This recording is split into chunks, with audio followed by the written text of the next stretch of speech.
బంగారీ శర్మ గారి గురించి తెలియని వాళ్ళు లేరు. హిందూ సమాజం గురించి కావచ్చు, లేకపోతే ఛానల్లో కావచ్చు, ఎక్కడ కూడా హిందూ సమాజానికి ఏమైనా ఇబ్బంది కలుగుతుందన్న ప్రతి పరిస్థితుల్లో కూడా ఆయన ముందు ఉంటారు. అటువంటి పరిస్థితుల్లో ఒక కార్యక్రమానికి హన్మకొండకు రావడం జరిగింది.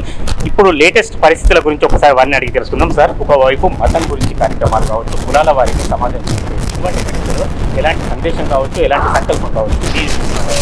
వాస్తవంగా ఈ దేశం పట్ల భక్తి అనేటటువంటిది, ఈ మట్టి మీద భక్తి అనేటటువంటిది ఈ సనాతన ధర్మంలో పుట్టిన ప్రతివాడికి బై డిఫాల్ట్ ఉంది.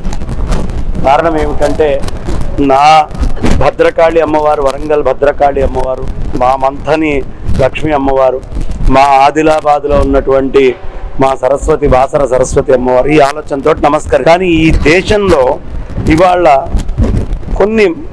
కొంతమంది, అందరూ కూడా కాదు, కొంతమంది మాకు ఇజ్రాయెల్ గొప్పది, మాకు దుబాయ్ గొప్పది అని ఈ దేశం కంటే కూడా ఇతర దేశాల మీద శ్రద్ధ భక్తి పెరిగి ఈ దేశం ఏమైనా పర్లేదు, నేను నమ్ముకున్నదే గొప్పది అనే ఆ భావజాలం పెరిగింది. అది ఎంత దారుణమైన దాష్టిక పరిస్థితులకు తీసుకెళ్తుంది అంటే, ఇవాళ బంగ్లాదేశ్లో మనం ప్రత్యక్షంగా చూస్తున్నాం. ఒకప్పుడు బంగ్లాదేశ్లో అందరూ హిందువులే ఉన్నారు, ఒకప్పుడు పాకిస్తాన్లో అందరూ హిందువులే ఉన్నారు. కారణము, మనం చెప్పుకునేటువంటి మతాలు పుట్టి కొంత సమయం అయింది, కానీ ఏ సమయానికి సంబంధం లేకుండా సైన్స్కే సవాలు విసిరేంత ఈ సృష్టి యొక్క ఆరిజిన్ని చెప్పినటువంటి సనాతన ధర్మం ఎప్పటి నుంచో ఉంది. ఒక్కసారి విభజన అయ్యేటప్పటికీ మట్టి కంటే కూడా మన ఆలోచనే గొప్పది అని ఆ మట్టిని మొత్తం రక్తసిక్తం చేస్తూ ఉన్నారు. మొదటి నుంచి ఉన్న వాళ్ళని ఇబ్బంది పెడుతున్నారు. ఇది అర్థం చేసుకోకుండా ఈ రోజుకి మేము కులాలు, మాది ఈ కులం, మాది ఈ కులం, మేము అది, మేము ఎక్కువ, మేము తక్కువ అనే భావనలో గనక సమాజం ముందరికి వెళ్తే అతి శీఘ్రంగా ఒక బంగ్లాదేశ్ని భారతదేశంలో మనం చూసే పరిస్థితి వస్తుంది. ఇప్పటికే నా చిన్నప్పటికీ ఇప్పటి రోజులకే నేను బయట సమాజంలో ఆ మార్పుని చాలా చూస్తూ ఉన్నాను, మనం అందరం చూస్తున్నాం. కాబట్టి ఇవాల్టికైనా ఐక్యంగా ఉండి ఈ ధర్మ పరిరక్షణకి అవసరమైనటువంటి వ్యవహారం ఏంటి, వ్యవస్థ ఏమిటి, ఈ దేశ పరిరక్షణకు అవసరమైన వ్యవస్థ ఏమిటి అని ఇప్పటి నుంచి ఆలోచించకపోతే అతి త్వరలో రాజకీయ నాయకులు కూడా ఈరోజు ఓట్లు పబ్బం గడవడానికి వాళ్ళు ఇష్టం వచ్చిన పక్షాలు తీసుకుంటున్నారు. కానీ ఖాయంగా రాజకీయ నాయకులకు కూడా నేను చెప్పే మాట ఒకటే, ఒక్క 3 తరాలు గడిచిన తర్వాత మీ ఆధిపత్యం ఉండొచ్చు, ఉండకపోవచ్చు, మీరు ఉండొచ్చు, ఉండకపోవచ్చు, మీ మనవాళ్ళు ముని మనవాళ్ళు కూడా ఈ దాష్టికానికి బలవుతారు. కనీసం ఇప్పుడైనా కళ్ళు తెరిచి ఈ దేశం ఏమిటి, ఈ దేశభక్తి ఏమిటి, ఈ ధర్మం ఏమిటి అని తెలుసుకొని ధర్మ అభివృద్ధి కోసం అందరం కలిసికట్టుగా ఒకటై పనిచేయాల్సిన రోజు ఇది. ఇప్పుడు కళ్ళు తెరవాలి, ఇంకా 10 చేస్తూ ఈ ధర్మాభివృద్ధిలో అందరూ పాల్పంచుకోవాలని కోరుకుంటూ. గురించి మతం పట్ల చేయిపోతున్నప్పుడు హిందూ సమాజం ఆ రూపంగా ఎందుకు జాగృతం కాలేదు? కారణము, బ్రిటిష్ వాళ్ళు కులాల రూపంలో చిచ్చు తీసుకొని వచ్చి దీన్ని ఎక్కడికక్కడ విభజించారు.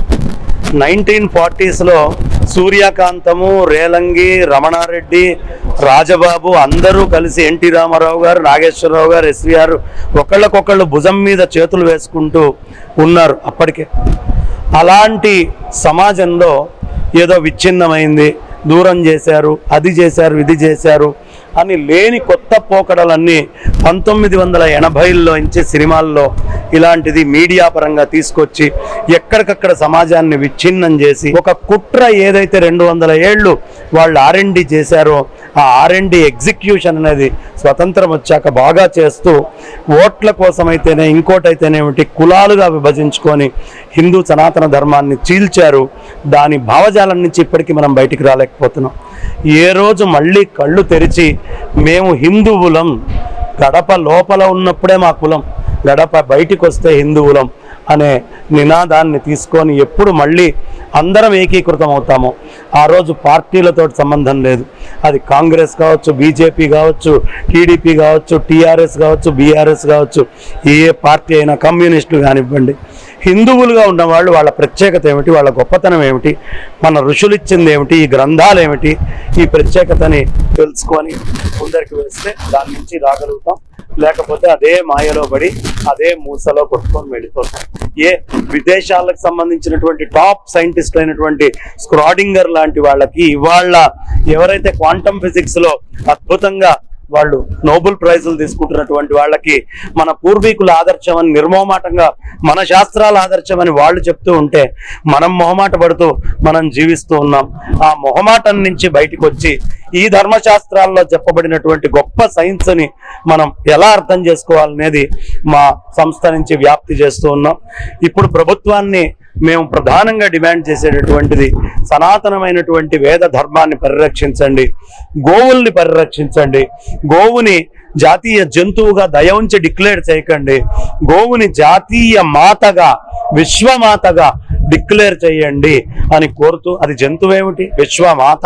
ప్రపంచంలో ఏ ప్రాణికి ఆహారం కావాలన్నా ఒక్క ఆవు పాలే సూట్ అవుతాయని సైంటిఫిక్ థియరీస్ అన్ని చెప్తూ ఉన్న రోజున గోవుని విశ్వమాతగా ప్రకటించండి. మాకు పులులకు అభయారణ్యాలు ఇచ్చారు, జింకలకు అభయారణ్యాలు ఇచ్చారు, అదేవిధంగా అనేక ప్రాణికోటికి అభయారణ్యాలు ఉన్నాయి. దయ ఉంచి గోచార భూములు అని మన పూర్వీకులు కొన్ని లక్షల ఎకరాలు, లక్షల కోట్ల ఎకరాలని తీసుకొని వచ్చి ఈ భారతదేశంలో ఆవు సంచరించడానికి ఇచ్చారు. కనీసం అందులో శతాంశమైన గో అభయారణ్యము అని ఏర్పాటు చేసి ఏ ఆవుకైనా అభయం ఇచ్చేటటువంటి ఒక అరణ్యాన్ని ఏర్పాటు చేయాలనే డిమాండ్ని చేస్తూ ఉన్నాం ఈ సంస్థ తరఫున. ఇంకా అనేక కార్యక్రమాలు చేపట్టాం. చాలా అద్భుతమైనటువంటి చెప్పండి. మీరు హిందీలో అనేక సార్లు అనేక అంశాల మీద ప్రీతిగా పదంతో తప్పనే మీకు అనేక విషయాల మీద మాట్లాడారు. ఇప్పుడు లేటెస్ట్ ట్రెండ్ అవుతున్న విషయం తెలుసు, వస్త్రధారణ గురించి. దాని గురించి ఎప్పుడైనా ఒక సంప్రదాయము, ఒక ఆచారము, పద్ధతి ఉంటుంది. నీ ఒంటి మీద వస్త్రము నీ ఆచారాన్ని పాడు చేసిన నాడే అవతల వాడు నీ దేశాన్ని ఆక్రమించినట్టు, నిన్ను గెలిచినట్టు. ఒకప్పుడు జీడిపి 24% ఉండేది ఇండియాకి, అది 2%కి ఎందుకు పడిపోయింది అంటే నీ దగ్గర పద్మశాలి నేసేటటువంటి వస్త్రాన్ని చిన్న చూపు చుట్టం మొదలుపెట్టావు. బ్రిటిష్ వాడి కంపెనీల్లో తయారయ్యే వస్త్రాన్ని గొప్పదిగా చూడటం మొదలుపెట్టావు. అప్పుడు నీ జీడిపి కిందకి పడిపోయింది. వస్త్రధారణ అంటే సనాతనమైనటువంటి ఋషి చెప్పి నీ దేశంలో ఇక్కడ పుట్టినటువంటి వస్త్రాన్ని విదేశాలకు ప్రమోట్ చేసే విధంగా గర్వంగా ఎదగాలి. అదే మనం ఆలోచించాల్సినటువంటి విధానం. అంతే తప్ప నేను సుఖంగా ఉన్నానా, నేను బాగున్నానా, నా కంఫర్ట్, ఆ వస్త్రాలు వేసుకుంటే కదా కంఫర్ట్స్ తెలిసేది.